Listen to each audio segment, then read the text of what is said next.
আল্লাহ রাসূল সাল্লাল্লাহু আলাইহি ওয়াসাল্লাম বলছেন পৃথিবীর ভিতরে তিনটি জায়গা আবার তিনটা মসজিদ। এখান থেকে আপনি যেতে পারবেন না মসজিদে আয়েশা মক্কাতে, জিদ্দার মসজিদে আমি যাব নামাজ পড়তে, হারাম। আরাফাতের মসজিদে নামাজ পড়তে যাব, হারাম। মিনার মসজিদে নামাজ পড়তে যাব, মিনা হারাম। মিনা জায়গাগুলো পবিত্র জায়গা বলা হয়। আরাফাত, মুজদালিফা এগুলো মাশাইরুল হারাম, এগুলো হলো মাশাইরুল হজ, হজ্জের পবিত্র জায়গা। এই জায়গাগুলোতে হজের মৌসুম ছাড়া, নির্দিষ্ট দিন ছাড়া যাওয়া ইবাদতের জন্য হারাম। টঙ্গী মাছের তো কথাই আসে না, কল্পনাই করা যায় না। আরাফাতের মাঠে যাওয়া হারাম। তোমার আমি টঙ্গী মাঠের হারাম কথা বলতেই যাব না।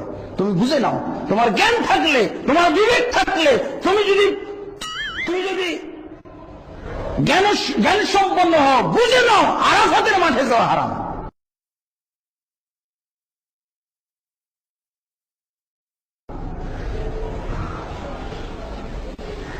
নবম জিলহজ ছাড়া এরকম ইবাদতের সমাবেশ যদি মসজিদুল হারামের খতিব ডাকেন, মসজিদুল হারামের খতিব, মসজিদে নববীর খতিব, খুতবা সবাই সম্মিলিত ভাবে যদি তারা একটা ইজতিমা ডাকেন, কোথায়? জিলকদ মাসে হবে। আসেন, ইজতিমাটাও করবেন, হজটাও করে যাবেন। এক ঢিলে দুই পাখি। জিলকদ মাসের প্রথম তারিখে আরাফাতের মাঠে ইজতিমা। আমার মনে হয় তারা ইজতিমা ডাকলে, তারা যদি ইজতিমা ডাকতো আরাফাতের মাঠে, টঙ্গী মাঠের চেয়ে শতগুণ বেশি হতো, গজবে পরিণত হয়ে যেত, আযাবে পরিণত হতো, মানুষের ঢল নেমে যেত এখানে।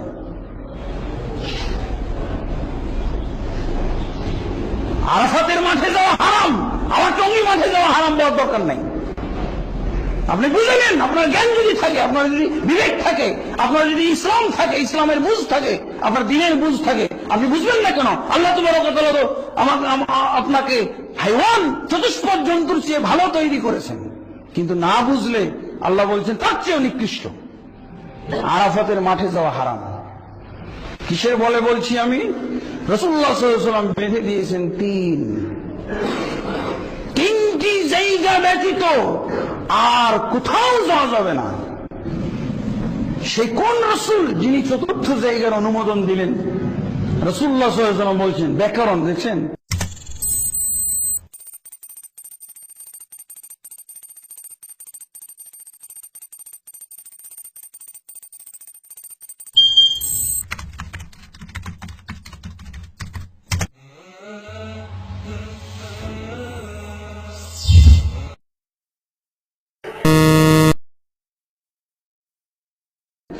ব্যাকরণ, এগুলো ব্যাকরণ কেন? সংখ্যা ভিত্তিক দিন পালন, পরিমাণ ভিত্তিক দিন পালন। আল্লাহ রাসূলের যুগে সংখ্যা 3ই ছিল। সাহাবায়ে কেরাম, এগুলো আসলে ইবলিস থেকে হয়। চতুর্থ যদি হয় তাহলে ইবলিসের পক্ষ থেকে হয়, ডাইরেক্ট ইবলিসের পক্ষ থেকে। এর মধ্যে কোনো ভায়া নাই, মিডিয়া নাই, ডাইরেক্ট ইবলিসের পক্ষ থেকে হয় এগুলো। সাহাবায়ে কেরামের যুগে এরকম প্রয়াস হয়েছে, কিন্তু সাহাবায়ে কেরাম এই দিয়েই দমন করেছেন, 3 দিয়ে দমন করেছেন। 3 ব্যাকরণ, যে এই যে সংখ্যা, এই ব্যাকরণ দিয়ে দমন করে কল্পনাই করা যায় না। আরাফাতের মাঠে যাওয়া হারাম। তোমার আমি টঙ্গী মাঠের হারাম কথা বলতেই যাব না। তুমি বুঝে নাও, তোমার জ্ঞান থাকলে, তোমার বিবেক থাকলে, তুমি যদি জ্ঞান সম্পন্ন হও, বুঝে নাও আরাফাতের মাঠে যাওয়া হারাম। আরাফাতের মাঠে যাওয়া হারাম। কিসের বলে বলছি আমি? রাসূলুল্লাহ সাল্লাল্লাহু আলাইহি ওয়াসাল্লাম বেঁধে দিয়েছেন তিনটি জায়গা ব্যতীত আর কোথাও যাওয়া যাবে না। সহিহ বুখারী এবং মুসলিমে আরেকটি হাদিস এসেছে, আল্লাহ রাসূল সাল্লাল্লাহু আলাইহি ওয়াসাল্লাম বলছেন, লা তুশাদ্দুর রিহাল ইল্লা ইলা সালাসাতি মাসাজিদ।